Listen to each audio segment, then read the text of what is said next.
আর কিছুদিন বাকি ঈদের, তাই ইফতার শেষ করে আমরা 3 বন্ধু চলে গেছিলাম ঈদের কেনাকাটা করতে। কোথায় গেলাম, কি কি কিনলাম তা থাকছে আজকের বিস্তারিত ভিডিও। আসসালামু আলাইকুম বন্ধুরা, সবাই কেমন আছেন? আশা করি সবাই ভালো আছেন। তো আল্লাহর রহমতে আমিও ভালো আছি। ঈদের আর কিছুদিন বাকি, তো এখনো আমাদের কিছু কেনাকাটা হয়নি, তাই ভাবলাম আজকে ইফতার করে আমরা ডিরেক্টলি চলে যাবো আমাদের ভেড়ামারা শহর, মানে প্রাণের শহর ভেড়ামারাতে। ভেড়ামারাতে এসে ফার্স্ট দিক চলে যায় আমরা তেল পাম্পে, কারণ আমাদের সাথে যে ঘোড়াটা ছিল তাকে একটু ঠান্ডা করার জন্য আমরা ডিরেক্টলি চলে যাই তেল পাম্পে। ঘোড়াকে ঠান্ডা করতে গিয়ে আমার নিজের অবস্থায় খারাপ হয়ে যায়, কারণ আমি 1 ঘন্টা যাবত দাঁড়াইছিলাম, মানে 200 টাকার তেল নিয়ে। বাংলাদেশের অবস্থা যে পরিমাণ খারাপ চলতেছে তেলের, এর জন্য অনেকক্ষণ যাবত সিরিয়াল ধরে দাঁড়াইছিলাম। তো দাঁড়াই থেকে আবার 200 টাকার তেলের বেশি দিতেছে না, মানে পাম্পের নিয়ম করে দিয়েছে 200 টাকার বেশি তেল দেওয়া যাবে না। ঘোড়াটাকে ঠান্ডা করে ডিরেক্টলি চলে আসি গ্যারেজে গাড়িটা রেখে ডিরেক্টলি চলে যায় আমরা হলো ডাকবাংলো সুপার মার্কেটের 2য় তলাতে। এখানে এসে সেলিমের জন্য একটা পাঞ্জাবি দেখতেছিল, তো এখান থেকে পছন্দ না হয় ডিরেক্টলি আমরা চলে যাই হলো সাদা কালো শপিং মলে, মানে নিচতলাতে চলে গেছিলাম। সাদা কালোতে যে পরিমাণ দাম ভাইরে ভাই, ওখানে ডিসকাউন্টও কম, এর জন্য আমরা ওখান থেকে ব্যাক করে চলে আসি ডিরেক্টলি হলো টেক্সটাইলে। এখানে চলতেছে 40% ডিসকাউন্ট। তো আর আমার মতো খুঁজতেছিলাম বেশি ডিসকাউন্ট কোথায়, তো টেক্সটাইলের লোকেশন হচ্ছে গোডাউন মোড়ের ঠিক বাম হাতে। আমরা মূলত যেটা চাচ্ছিলাম তো সেটাই দেখছি এখানে দিতেছিল, মানে সবচেয়ে ভেড়ামারার ভেতরে এখানে হলো সবচেয়ে ডিসকাউন্ট বেশি দিচ্ছে। প্রতিটি পণ্য কিনলেই হলো ডিসকাউন্ট থাকছে 40%। নিয়ামুলা সেলিম একটা পাঞ্জাবি দেখতেছিল, মানে তাদের পছন্দ হয়েছে, তো তাই ভাবতেছিল যে এটা নিবে কি নিবে না। তো আমি হলো পরে দেখবো, মানে আমার মূলত যে পাঞ্জাবি পছন্দ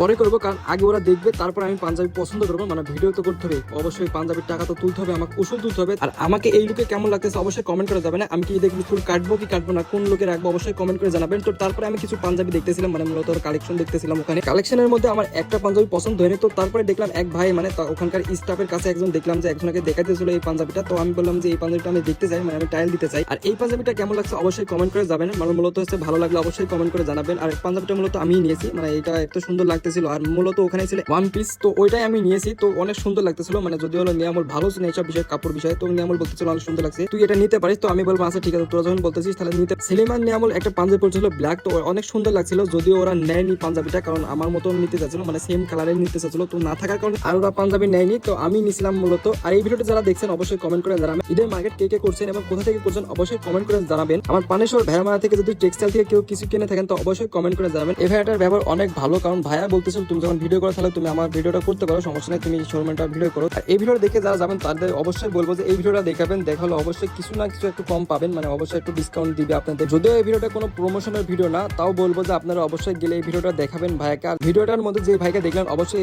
এই ভাইয়ের সাথে কথা বলবেন, কারণ এই ভাইটা অনেক ভালো এবং খুবই ভালো মনের মানুষ। আর ভিডিওটা ভাইকে দেখাবেন, তাহলে একটু হলো ভালোবাসা পাবেন, মানে মূলত হলো কিছু একটু ডিসকাউন্ট পেতে পারেন। পাঞ্জাবিটার দাম কত নিল এটা বললাম না, আপনারা এই পিছনের দিক দেখে আসবেন যে একটা মেমো দিয়েছি, মানে ওখানে লেখা ছিল মূলত কত টাকা এবং কত টাকা ভ্যাট কাটছে এই পাঞ্জাবিটার উপর থেকে। আর ওখান থেকে আমার বন্ধুর জন্য পাঞ্জাবি নিতে পারি নাই, মানে ওদের জন্য পাঞ্জাবি হয়নি। আর আমার পাঞ্জাবিটা নিয়ে চলে আসি ডিরেক্টলি আমার বন্ধুর ওভার সাইজ জুতা কিনতে, মানে মূলত হচ্ছে চটি কিনতে হবে। আমার বন্ধু সেলিমের পা হয়তো সবচেয়ে ওভার সাইজ, মানে কোনো দোকানে পাওয়া যায় না। তো আমরা 3 ঘন্টা যাবত খোঁজাখুঁজি পরে একটা দোকান থেকে আমরা ওভার সাইজ একজোড়া চটি পেয়েছি। আমাদের বন্ধুরা গ্রুপের ভিতরে সবচেয়ে ওভার সাইজ হলো পা হচ্ছে সেলিমের। আর ভিডিওটি অবশ্যই ভালো লাগলে অবশ্যই লাইক শেয়ার কমেন্ট করবেন। সুস্থ থাকবেন, ভালো থাকবেন, আর বন্ধুর জন্য অবশ্যই দয়া করবেন যারা তার পায়ের সাইজের জুতা পাওয়া যায়। এই ভিডিওটাতে যারা প্রথম দেখছেন তাহলে অবশ্যই পেজটি ফলো দিয়ে রাখবেন। সুস্থ থাকবেন, ভালো থাকবেন, আল্লাহ হাফেজ।